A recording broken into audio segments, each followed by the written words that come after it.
Next student हमारे पास जो topic है वो है आयोनाइजेशन कांस्टेंट ऑफ एसिड। देखें, जैसे हमने आयोनाइजेशन कांस्टेंट वाटर के लिए पढ़ा है, ठीक है, ऐसे ही हमारे पास एसिड के लिए भी आयोनाइजेशन कांस्टेंट है। इसे हम डिनोट करते हैं के ए के साथ। और ये क्या एक्सप्लेन करता है, यानी क्वांटिटेटिव मेजर होती है ऑफ स्ट्रेंथ ऑफ एसिड। जैसे फॉर एग्जांपल आपके पास कोई एसिड है, ठीक है, अब उसमें H+ आयंस है। अब एसिड होता ही वही है जो H+ आयंस देता है, तो हम उसको क्वांटिटेटिवली मेजर करते हैं कि एक एसिड जो है वो H+ आयंस कितने दे रहा है। जो ज़्यादा देगा वो उसकी स्ट्रेंथ ज़्यादा है, वो स्ट्रॉन्ग एसिड है। जो कम दे रहा है तो वो वीक एसिड होता है। तो ये हम किससे कैसे पता चलता है, ये हमें Ka की वैल्यू से पता चलता है। अब Ka है क्या, हम इसको कैसे ड्राइव करते हैं, तो इसकी डेरिवेशन है, लेट्स हमारे पास एक रिएक्शन है Ha+H2O। ये हमारे पास एक एसिड है, मोनोप्रोटिक एसिड, यानी ऐसा एसिड जो एक H+ आयन दे उसे मोनोप्रोटिक कहते हैं। जो दो दे, जैसे हमारे पास H2SO4 है, इसमें H+ आयन कितने हैं, 2 हैं। ऐसे ही हमारे पास जो है HCl है, इसमें H+ आयन कितने हैं, 1, तो ये मोनोप्रोटिक है। तो एसिड मोनोप्रोटिक जब हम उसको यानी वाटर में ऐड करते हैं, आपने वाटर लिया, उसमें थोड़ा सा एसिड ऐड कर दिया, वाटर हमारे पास लार्ज एक्सेस में मौजूद है। जो एसिड होता है वो वाटर में जब हम ऐड करते हैं तो वो फ़ौरन H+ आयन दे देता है। तो क्या होता है, ये इसको H+ आयन देगा तो हाइड्रोनियम आयन में कन्वर्ट हो गया वाटर, और ख़ुद जो है यहाँ पे उसका कॉन्जुगेट बेस बन गया A-। अब इस रिएक्शन के लिए मैं KC अगर लिखूं तो hydronium ion concentration of product ऊपर और नीचे कंसंट्रेशन ऑफ रिएक्टेंट आ जाएगी। अब स्टूडेंट वही बात है कि जब इक्विलिब्रियम स्टेज आएगी तो उस वक्त क्या होगा, जितने वाटर जो है वो हाइड्रोनियम आयन में कन्वर्ट हो रहे हैं, उतने हाइड्रोनियम आयन किस में कन्वर्ट हो रहे हैं, वाटर में। तो वाटर जो है यहाँ पर फिर इतना ज़्यादा इफेक्टेड नहीं है, तो हम इसको इधर ले आएंगे। इसको हमने यहाँ से KC से मल्टीप्लाई कर दिया, तो वाटर की कंसंट्रेशन है, इसके साथ जब हमने मल्टीप्लाई किया तो ये हमारे पास नया कांस्टेंट आ गया Ka, जिसे हमने एसिड कांस्टेंट की बात की है। तो ये हमारे पास जो है वो Ka है। तो पीछे क्या बच गया, हाइड्रोनियम आयन, साथ में कॉन्जुगेट बेस है, डिनोमिनेटर में एसिड आ गया। तो इससे हम किसी भी सॉल्यूशन की Ka की वैल्यू, यानी हम Ka की वैल्यू से हमें पता चल सकता है कि एसिड कितना स्ट्रॉन्ग है, ठीक है, कितना वीक है, या कितना जो है वो मॉडरेटली स्ट्रॉन्ग है। तो हमने इसमें जस्ट वैल्यू पुट करनी है। अब Ka की वैल्यू से हमें कैसे पता चलेगा कि क्या ज़्यादा होगी तो तब क्या होगा, अगर K की वैल्यू कम होगी तो तब क्या होगा।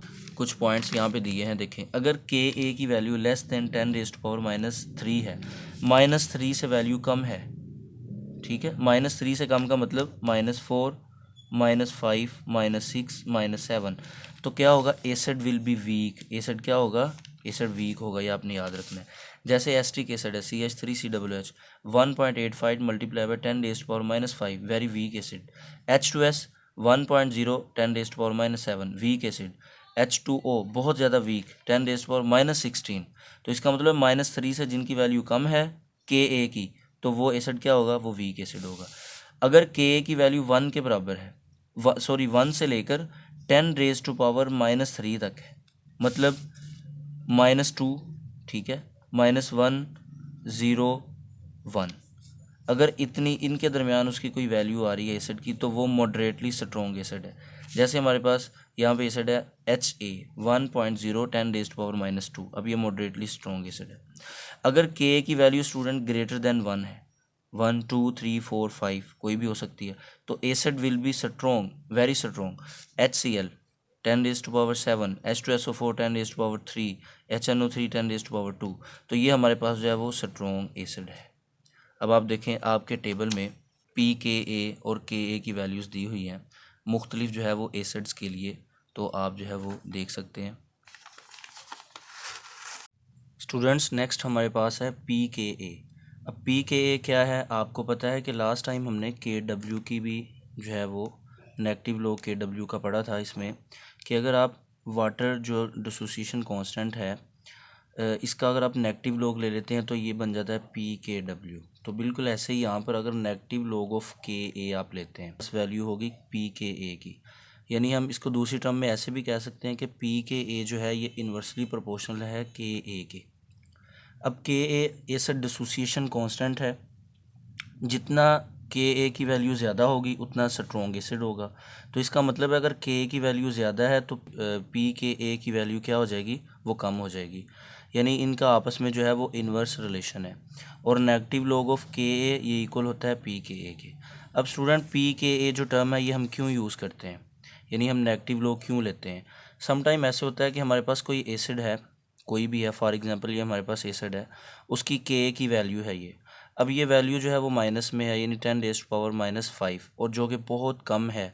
इसको लिखना समटाइम ये कैलकुलेट करना मुश्किल होता है, तो हम क्या करते हैं, इसका नेगेटिव लॉग ले लेते हैं। यानी दोनों साइड पे नेगेटिव लॉग ले लिया, नेगेटिव लॉग ऑफ के, नेगेटिव लॉग ऑफ 1.70 10⁻⁵ मोल पर dm³। जब हम इनका नेगेटिव लॉग लेते हैं तो के कन्वर्ट हो जाता है पी के ए में। देखिए जैसे हमने पी एच में पढ़ा था कि negative log of H plus आइन वो पी एच बन जाता है, तो ऐसे ही अगर आप इसका नेगेटिव लॉग लेते हैं तो आपके पास ये वैल्यू, ये देखें। अब इसको कैलकुलेट करना और लिखना जो है वो आसान होता है इसके मुकाबले में। तो अब पी के ए की वैल्यू क्या है, यहाँ पे 6.63 है, यानी ज़्यादा है। इसका मतलब है कि पी के ए की वैल्यू अगर ज़्यादा होगी तो एसिड क्या होगा, वीक एसिड होगा। इस तरह आपने एक और बात याद रखनी है कि अगर आपके पास दो एसिड हैं, मतलब एक ये है एक ये है, इन दोनों का जो डिफरेंस है, दोनों का डिफरेंस वो हमारे पास आ रहा है 1 के इक्वल आ रहा है। मतलब कैसे कि आपने इसकी पी के ए की वैल्यू और इस वाले की भी पी के, दोनों की पी के ए वैल्यू आपने लिखनी है, उनका डिफरेंस ले लेना है। उनका जो डिफरेंस अगर 1 आ रहा है तो हमारे पास क्या होगा, वो एसिड जिसकी वैल्यू पी के ए की कम होगी वो 10 टाइम्स स्ट्रॉन्ग होता है। जैसे फॉर एग्जांपल मैं कहता हूँ कि इसकी पी के ए की वैल्यू है 3, इसकी हमारे पास है 2, तो इनका डिफरेंस कितना आ गया 1। अब इसमें जिसकी वैल्यू पी के ए की कम है वो किसकी है, वो इस वाले की। इसकी पी के ए की वैल्यू 2 है, कम है, इसका मतलब है ये क्या होगा, ये 10 टाइम्स स्ट्रॉन्ग होगा, स्ट्रॉन्ग एसिड होगा इसके मुकाबले में। If difference of P K A value of two acids is 1, then the acid with smaller value of P K is 10 times stronger, ये 10 टाइम्स स्ट्रोंगर होगा दैन अदर, दूसरे के मुकाबले में। इसी तरह वही पे अगेन एक पॉइंट है कि लार्जर वैल्यू ऑफ पी के, अगर पी के की वैल्यू ज़्यादा है तो एसिड क्या होगा, वो हमारे पास वीक होगा। तो इस, और आपने ये वाला याद रखना है कि पी के और के में क्या इनका रिलेशन क्या है, कि ये एक दूसरे के इन्वर्सली प्रोपोर्शनल है। अगर के की वैल्यू ज़्यादा होगी तो पी के की वैल्यू क्या होगी, कम। के की वैल्यू ज़्यादा होने का मतलब है कि एसिड स्ट्रॉन्ग है, और एसिड स्ट्रॉन्ग है तो पी के की वैल्यू वो क्या हो जाएगी, यानी कम हो जाएगी। और अगर आपके पास के की वैल्यू कम है, पी के की वैल्यू ज़्यादा है, वो वीक एसिड होगा, जैसे यहाँ पे हमने एग्जांपल में डिस्कस किया है। नेक्स्ट स्टूडेंट हमारे पास है परसेंटेज आयोनाइजेशन ऑफ एसिड, कि एक एसिड जो है हम उसकी आयोनाइजेशन की परसेंटेज कैसे निकाल सकते हैं। जैसे हमारे पास फॉर एग्जांपल एक बीकर है, इसमें हम जो है वो वाटर ले लेते हैं और इसमें हम एसिड डालते हैं। जो हमने एसिड ऐड किया है उसकी आयोनाइजेशन कितनी है और उसकी परसेंटेज क्या है, इसे हम कहते हैं परसेंटेज आयोनाइजेशन ऑफ एसिड। हम इसको कैसे कैलकुलेट कर सकते हैं, ये हमारे पास जो है वो मैथमेटिकल फॉर्म है कि परसेंटेज आयोनाइजेशन है ये अमाउंट ऑफ एसिड आयोनाइज, यानी जितना एसिड इसमें आयोनाइज हुआ है वो, और नीचे हमने डिवाइड करना है amount of acid initially taken, जितना हमने शुरू में लिया, यानी जितना लिया है वो, और जितना आयोनाइज हुआ है हमने इसको ऊपर रखना है और जितना लिया है उसको नीचे रखना है। ठीक है, जैसे हम करते हैं कि परसेंटेज निकालते हैं स्टूडेंट की मार्क्स की, कि obtain marks divided by total marks multiply by 100, तो हमारे पास परसेंटेज आ जाती है। तो बिल्कुल ऐसा ही हमने इसको 100 से मल्टीप्लाई कर देना है तो ये हमारे पास परसेंटेज आ जाएगी। अब यहाँ पर एक जो एसिड होता है वो आयोनाइज जो है वो कब होता है, अब उसकी क्या कंडीशंस हैं, तो इसके लिए हमारे पास जो है एक लॉ है, ओस्टवर्ल्ड डिल्यूशन लॉ। ओस्टवर्ल्ड डिल्यूशन लॉ क्या है, वो कहता है कि अगर आपके पास कोई एसिड है, एसिड आप उसको सोल्यूशन में ऐड करते हैं और सोल्यूशन अगर डाइल्यूट है, ज़्यादा डाइल्यूट है, तो फिर क्या होगा, उस एसिड के डिसोसिएट होने के यानी आयोनाइज होने के चांसेस ज़्यादा है। यानी dilution is directly proportional to dissociation. जितनी ज़्यादा डाइल्यूशन है किसी भी सॉल्यूशन की, कोई भी सॉल्यूशन है, आप जितना उसको डाइल्यूट करते जाएंगे, इसका मतलब है कि उसमें आयोनाइज होने की जो एबिलिटी है या उसके चांसेस हैं डिसोसिएट होने के वो ज़्यादा हो जाते हैं। अब फॉर एग्जांपल हमारे पास दो तरह के सॉल्यूशन है। देखिए यहाँ पे मैंने 100 ग्राम वाटर लिया, इधर भी 100 ग्राम लिया। अब इसमें मैं 50 ग्राम एसिड ऐड करता हूँ, इसमें 20 ग्राम एसिड। इसका मतलब इन दोनों में ये कंसनट्रेटेड होगा क्योंकि इसमें सल्यूट ज़्यादा है, इसमें सल्यूट कम है, यानी एसिड कम ऐड किया तो ये डाइल्यूट। अब इसके ज़्यादा चांसेस हैं कि ये ज़्यादा आयोनाइज होगा, इसकी परसेंटेज आयोनाइजेशन की वैल्यू वो क्या होगी, वो ज़्यादा होगी। हमारे पास एग्जांपल है, आपकी बुक में उसने टेबल दिया है, उसने सारा ट्रेंड भी बताया हुआ है कि देखें कैसे हम डाइल्यूट कर रहे हैं। अब ये हमारे पास डाइल्यूशन है, ये एसिटिक एसिड हमने लिया हुआ है, पहले हमने इसकी मोलैरिटी यानी इसके मोल लिए 0.1 मोल, कि 0.1 मोल अगर हम एसिड लेते हैं तो वो कितने परसेंट जो है वो आयोनाइज होता है, वो होता है 1.33, 0.1 मोल। अब हम क्या करते हैं कि उसको यानी सोल्यूशन को मज़ीद डाइल्यूट कर लेते हैं, यानी मोलैरिटी हम जो है वो उसकी और कम कर लेते हैं। तो वो कितना कर लिया, 0.05 कम हो गया ना, तो डाइल्यूशन बढ़ गई है, यानी आयोनाइजेशन, सॉरी डाइल्यूशन, हाँ डाइल्यूशन बढ़ गई, तो आयोनाइजेशन भी क्या हो गई है, यहाँ पे इंक्रीज होगी 1.89। अब ऐसे ही 0.01 यानी और कम कर दिया हमने, डाइल्यूशन और बढ़ा दी इसकी। अब हमने इसको मज़ीद डाइल्यूट कर लिया 0.01 पे, तो ये आ रहा है 4.17। इस तरह अगर हम मज़ीद डाइल्यूट कर लेते हैं तो 0.005, यानी मोलैरिटी जो है वो हम और कम कर रहे हैं, तो ये परसेंटेज आयनाइजेशन और बढ़ रही है 5.8। इसका मतलब है कि सोल्यूशन जितना आप डाइल्यूट करते जाएंगे उतना ही हमारे पास जो है उसकी परसेंटेज आयोनाइजेशन इंक्रीज़ होती जाएगी। अब यहाँ पर हमारे पास एक सेंटेंस लिखा हुआ है कि लेसर द मोलैरिटी, मोलैरिटी जितनी कम होगी, डाइल्यूट द सोल्यूशन, सोल्यूशन उतना डाइल्यूट होगा, greater the chances of dissociation, उसके डिसोसिएट होने के चांसेस उतने ही ज़्यादा होंगे। तो ये हमारे पास जो है वो परसेंटेज आयोनाइजेशन एसिड है। इसके रिलेटेड एक हमारे पास एग्जाम्पल भी है, हम उसको भी सॉल्व कर लेते हैं। नेक्स्ट स्टूडेंट, हमारे पास एग्जाम्पल नंबर 4 है, what is percentage ionization of acetic acid in which a solution is 0.1 mole of it has been dissolved per cm cube of solution। यानी वो कहता है कि आपके पास एक सोल्यूशन है, इसमें हमने 0.1 मोल जो है वो क्या ऐड किया हुआ है, इसमें हमने एसिटिक एसिड ऐड की है। तो वो कह रहा है आपने इसकी परसेंटेज आयोनाइजेशन जो बतानी है एसिटिक एसिड की। तो हमारे पास जो है वो सोल्यूशन में क्या है, सबसे पहले हम इसका रिएक्शन लिखते हैं, इक्विलिब्रियम। इसमें CH3COOH जो है ये डिसोसिएट हो रहा है एसीटेट आयन में और साथ में H+ आयन। अब आपको पता है एसिड वो होता है जो H+ आयन देता है, ठीक है। अब यहाँ पर स्टूडेंट देखें कि इनिशियल जब टाइम 0 था तो उस वक्त इसकी कंसंट्रेशन 0.1, और ये कितने मोल, ये 0 मोल, और ये भी हमारे पास 0 मोल, यानी अभी जो है वो टाइम जो है वो 0 है। अब एट इक्विलिब्रियम जब ये रिएक्शन इक्विलिब्रियम स्टेट पे पहुंच गया तो हमारे पास क्या इनकी वैल्यू क्या बनी, यानी ये 0.1 मोल माइनस एक्स। इसका मतलब है इसमें से कुछ ना कुछ वैल्यू जो है वो कन्वर्ट हुई है रिएक्टेंट से प्रोडक्ट में, तो माइनस एक्स हमने कर दिया क्योंकि कुछ निकला है यहाँ से, वो दूसरी तरफ चला गया। अब यहाँ पर हमारे पास ये पहले 0 मोल था, कितना हो गया एक्स मोल, ये भी कितना हो गया एक्स मोल, यानी कोई भी इनकी क्वांटिटी हो सकती है। तो यहाँ पर वो कह रहा है कि ये देखें 0.1 माइनस एक्स। अब देखें स्टूडेंट, जो एसिटिक एसिड होता है ना, ये वीक एसिड है, ये इतनी जल्दी इतना ज़्यादा आयनाइज नहीं होता, यानी वीक एसिड है ना, और H+ इतनी जल्दी नहीं देता। तो इसका मतलब है ये जो एक्स की वैल्यू इसमें से हमने माइनस की है, ये कितनी हो सकती है, बहुत स्मॉल, वेरी स्मॉल। तो इस वजह से अब 0.1 ये ख़ुद भी बहुत कम वैल्यू, अब इसमें से x भी अगर हम यहाँ से माइनस कर दें तो वो और उसकी वैल्यू कम हो जाएगी।